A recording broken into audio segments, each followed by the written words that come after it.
Good morning, everybody. Happy Monday to you on this November 3rd, 2025. I got all of your stories for your rush hour ride to work. We'll dig into the World Series. We'll dig into Blake versus Justin Baldoni. We got a lot to talk about. A new HR complaint. We have an actress from Stranger Things, Millie Bobby Brown.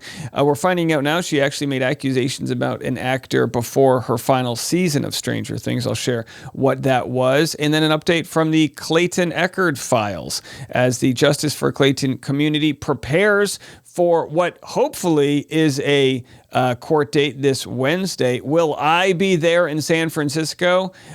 Maybe I'll let you know as we continue covering what has been, finally some justice being served. And speaking of that justice, we've got the lawyer for Laura Owens, who of course, she's being charged with 7 felonies, while her attorney arrested for DUI. We got the mugshot. We'll talk about that. All these stories and more starts right now on The Rush. So we're going to get into the Blake stuff like right after we cover the big story of the day. The Dodgers are back-to-back champions, beat the Blue Jays in 7. This happened Saturday night. What a wild series it was. If you didn't watch, here's the moment the Dodgers took the lead right here. An absolute shot into left field. It's got a chance. It is gone. Unbelievable there. And of course, much love to our Canadian friends there. The Toronto Blue Jays weren't able to pull it off. They were 1 out away, 1 pitch away, and the Dodgers made a historic comeback. But how about this Will Smith guy? So as it turns out, Will Smith has won the World Series 6 years in a row.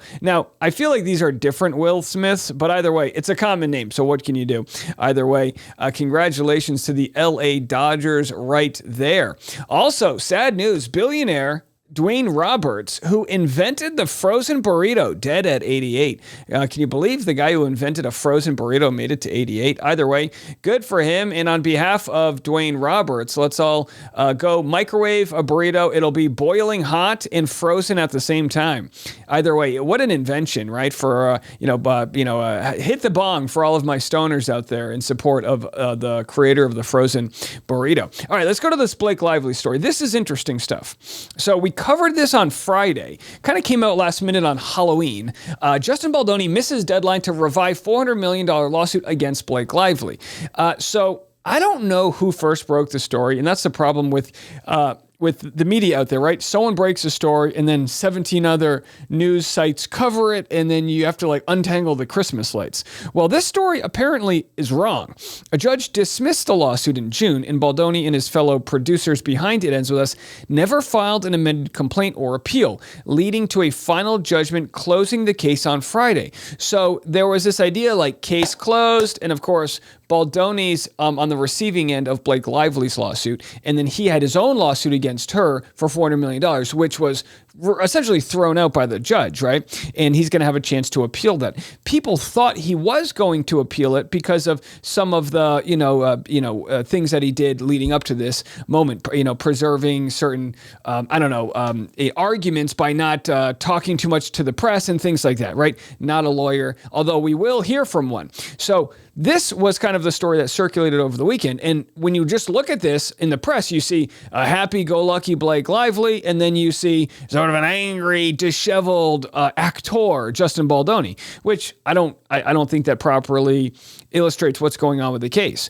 Over the weekend, we made an extra video on Saturday. It went super viral. If you haven't checked it out, go check it out. I did a live stream Saturday night because I said if you guys subscribe to the channel, I'll go live. I'll continue to do live streams if we continue to get a bunch of new subscribers, eyeballs onto this.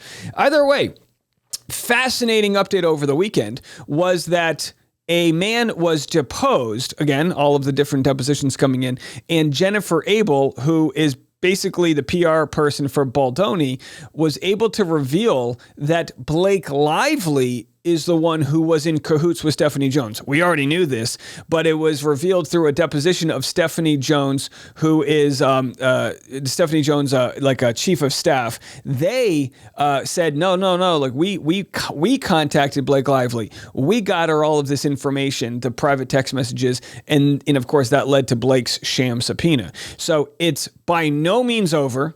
It's by no means a thing that's being won by Blake Lively. So I had to kindly respond to those that thought they were ready for their victory lap, like my pal Taylor Lorenz. Listen, I like Taylor. I like her a lot. I don't agree with her on a lot of things. And I want to normalize liking people you don't agree with, right? We cover Candace Owens. We don't get it. We don't agree with everything there. We certainly don't agree with Taylor Lorenz on this. She says, and with all the reactionary Democrat and right-wing content creators who spent months participating in his smear campaign against Blake apologize and admit they were wrong? Of course not. Will they apologize? And again, I'm sure wasn't targeting anyone specifically. And my response was, I'm looking into this, but I believe the article got it wrong. So, if you're casually following it, which I believe Taylor is, and God bless Taylor, she's got friends that are right in this thing, from Liz Plank and others. Like, she's in that community where she's, good-natured. I believe everyone's trying their best with the information they have. And yet, God bless Taylor, kind of making it political. I think most people understand it's really not. Sure, are there Democrat content creators? Are there right-wing content creators? Yeah, they exist, and they've got their thoughts on this. I wouldn't call myself a Democrat content creator. I don't think I've ever said that. I'm a progressive. But I do find this case to be extremely interesting, and I do think she got it wrong. But don't take my word for it. Let's hear from Not Actually Golden, who explains why she believes these articles circulating that Baldoni accepts a loss is wrong. Have a listen. Katie did a fantastic job of explaining how wrong this is. Katie, you're becoming a junior lawyer, whether you want to or not. I know you're a dietitian, but we're going to make you into a dietitian. She's giving her flowers to Katie without a crystal ball on Instagram. You're going to be a double threat and triple threat, because also with the dancing. This is why I'm here. This is why I'm here. Because this could not be more wrong if they tried. I think they tried. So Not Actually Golden says this could not be more wrong, and that is the title from TMZ. Justin Baldoni accepts loss in Blake Lively legal war. So there it is. And again, people can have different opinions on this, but I like to refer, or I should say defer to experts because I have no idea what any of this means. And I'm sure, and look, Taylor, she's like, this is the problem, right? Is that Taylor is like most people. This isn't her full-time gig. She's got a million other things she's covering. So when an organization you trust, maybe complex.com, releases this, you go, geez, it's over. He's the bad guy. Your confirmation bias is there. And we do it all the time. And again, that's so for a lot of people that this is good PR for Blake Lively. It's good PR to see this, even though it's not true. They conflated not responding to the order to show cause with the deadline to appeal. They say that he accepted his fate by missing the deadline to appeal when the judgment that was entered today actually literally says no one can appeal yet. That's half of the point of the order, is no one can appeal until we get all these attorney's fees things figured out. It's so embarrassing. I know it's TMZ. It's not like it's, I don't know, is there any difference anymore? No. But this is embarrassing for them and job security for me. There it is. Embarrassing for them, job security for me. I couldn't agree more. This is why I love having a daily show. If you get something wrong, you can come back the next day and try your best to get it right. So, all right.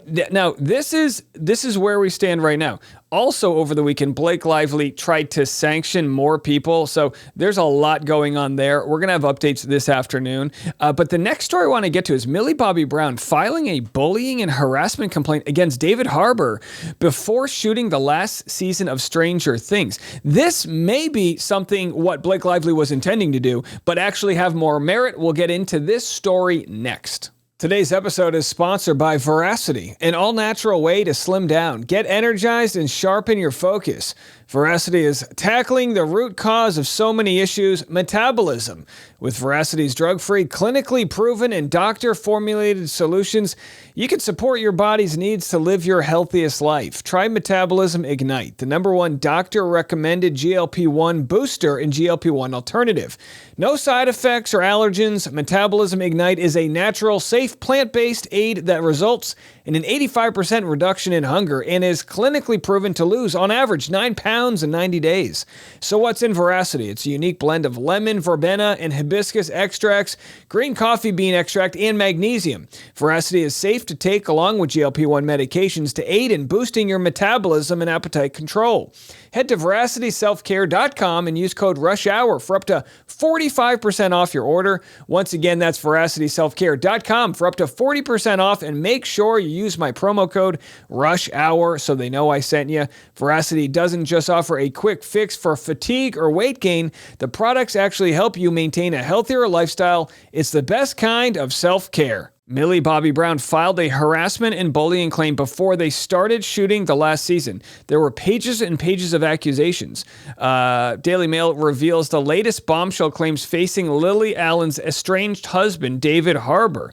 So this isn't looking good for him. They have always had a turbulent relationship on screen in Netflix's hit show Stranger Things, but now the Mail on Sunday can reveal that actor David Harbour faced shocking claims he bullied and harassed co-star Millie Bobby Brown. Mr. Harbour, 50, who is also facing allegations that he cheated on his estranged wife, singer-songwriter Lily Allen, stars as ex-police chief Jim Hopper, who adopts Millie Bobby Brown's character, 11, in the show, which is about to air its 5th and final season. You know what's wild about this show is she was like a child when the show started, and now she's like a married adult. Isn't that crazy? He is said to have faced an internal inquiry after the British actress allegedly complained about his behavior towards her. While the outcome of the investigation is not known, the Mail on Sunday understands the allegations did not include claims of sexual impropriety. A source said Millie Bobby Brown filed a harassment and bullying claim before they started shooting. There were pages and pages of accusations. Netflix declined to comment about any investigation, but it is understood that Miss Allen, whose new album eviscerates Mr. Harbour, claims he cheated on her multiple times, steadfastly supported her husband throughout the brutal ordeal.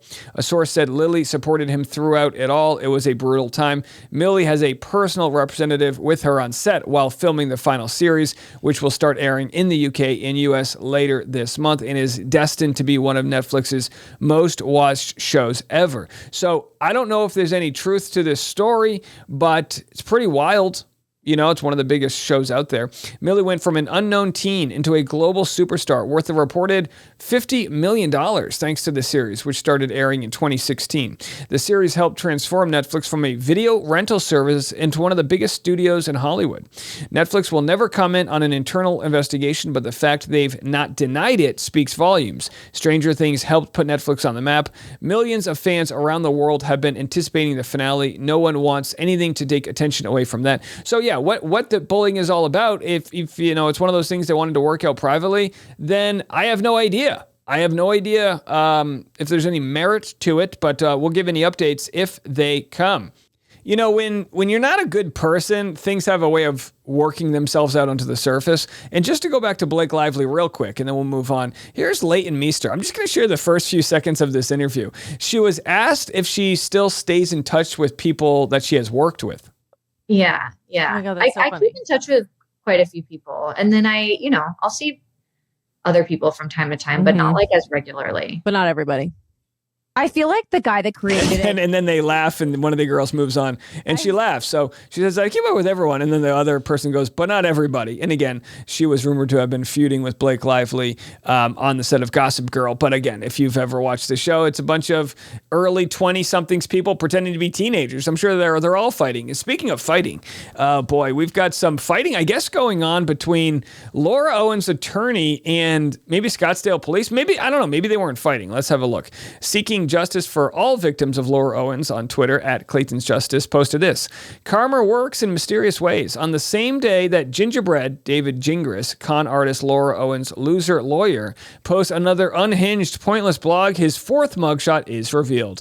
This one comes from his July 6 DUI arrest, where he was pulled over for speeding 61 in a 40 and arrested for drinking and driving.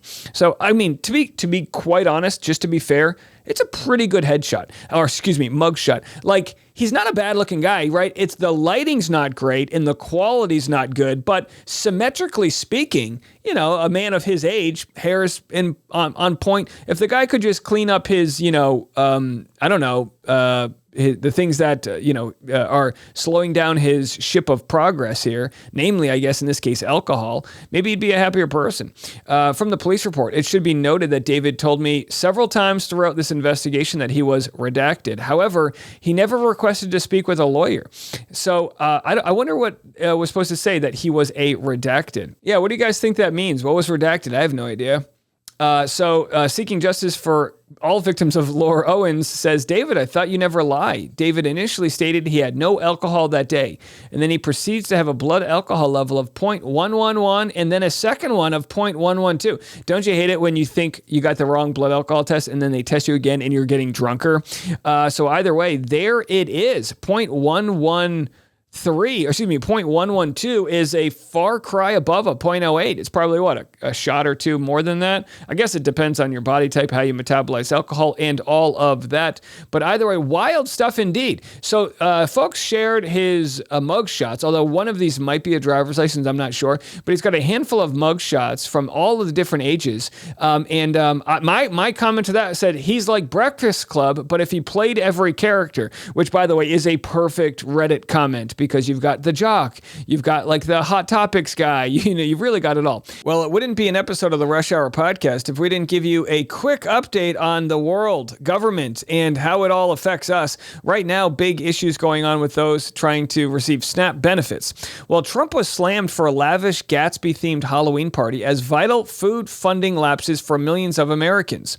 As SNAP funding was about to run out for millions, Trump was pictured enjoying himself at the Halloween bash at Mar-a-Lago, surrounded by guests in a 1920s style getup. Now, why is this a big deal? Well, of course, it's ironic that this Halloween party is a bunch of rich people floating around doing rich people things, but it takes us back to a time when there was great wealth disparity. Not exactly the Gilded Era, but a time where there was a couple ultra wealthy and a hell of a lot of poor people. Now, right now, the SNAP benefits are being used as a bargaining tool by Trump, right? He's essentially saying, I will not give you guys the money you need to buy food unless the Democrats pass this bill. So it's kind of like, I won't give you food unless you let me give you bad health care. That's really what it is. Now, the Affordable Care Act, the marketplace has just opened up for 2026. So people are learning in real time how effed they really are. They're seeing their healthcare premiums go from $300 a month to $700, or even if it's $300 to $350. I mean, overall, spending thousands and thousands more a year, starting just in a few months. People DMing me saying, I can't afford healthcare. I'm just going to risk it. I'm going to go no healthcare. What we're learning is the system is so flawed that there's going to have to be some form of a revolution. That's what we're learning, right? But either way, we've discuss the SNAP benefits, but I don't think people really understand, right? Let me get out a credit card here.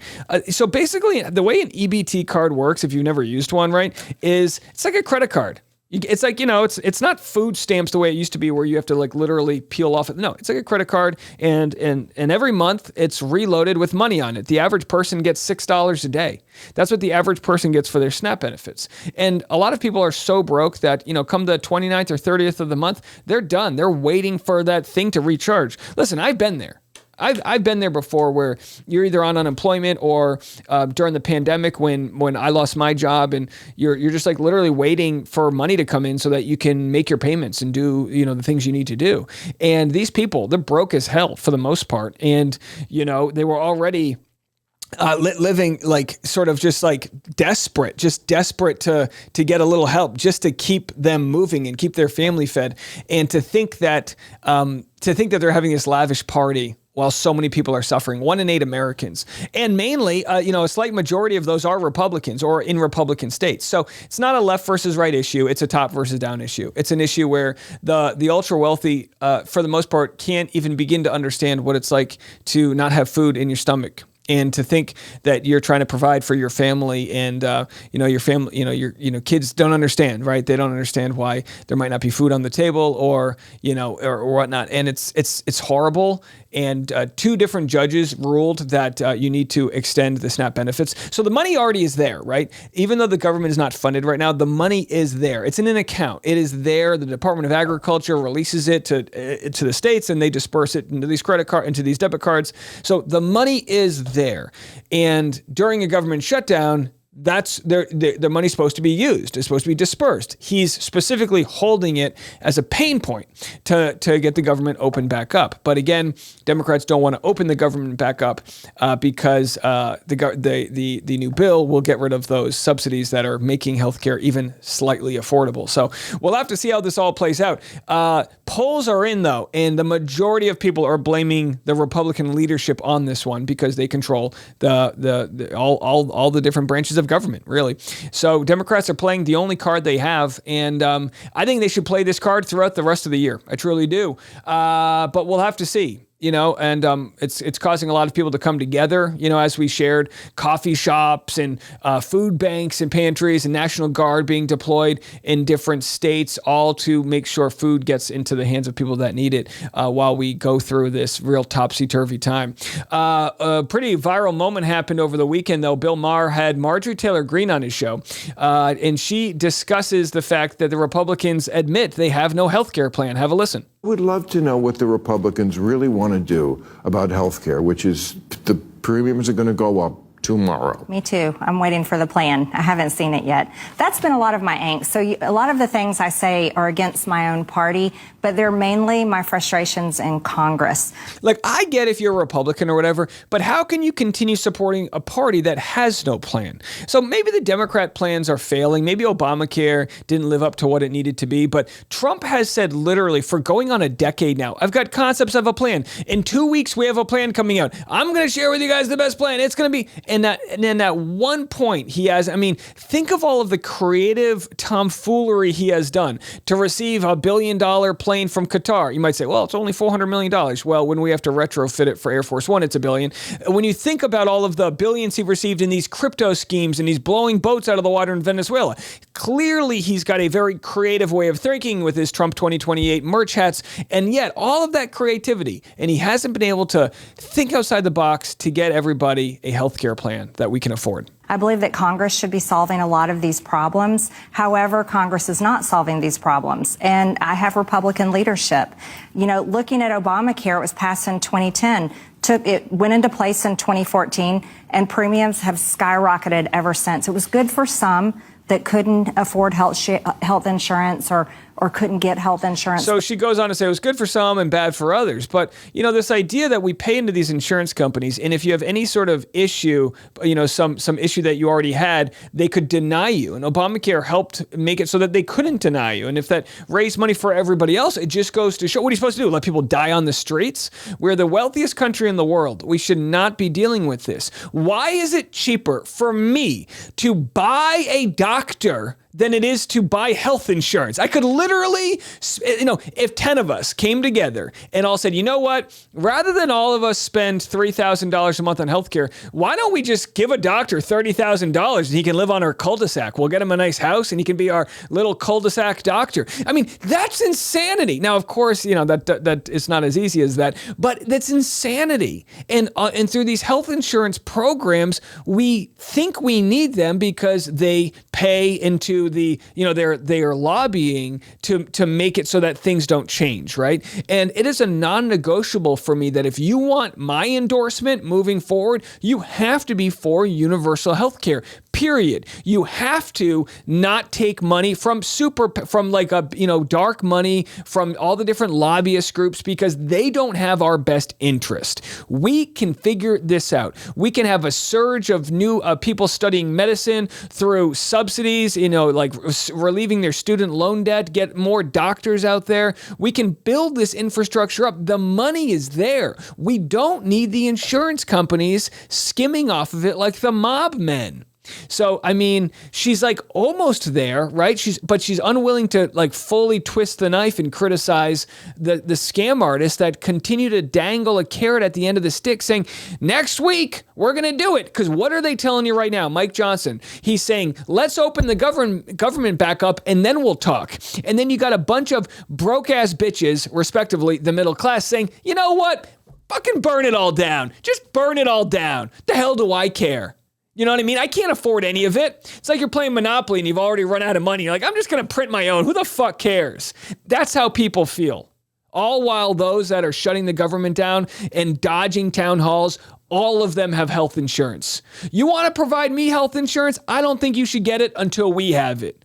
You want to see how it feels to be sick? Why don't you do a GoFundMe when you get the flu? Why do we have to do that? Why do we have to rely on socializing of our own support groups called GoFundMes when we get sick? Fuck off with all that bullshit. And meanwhile, here's Trump.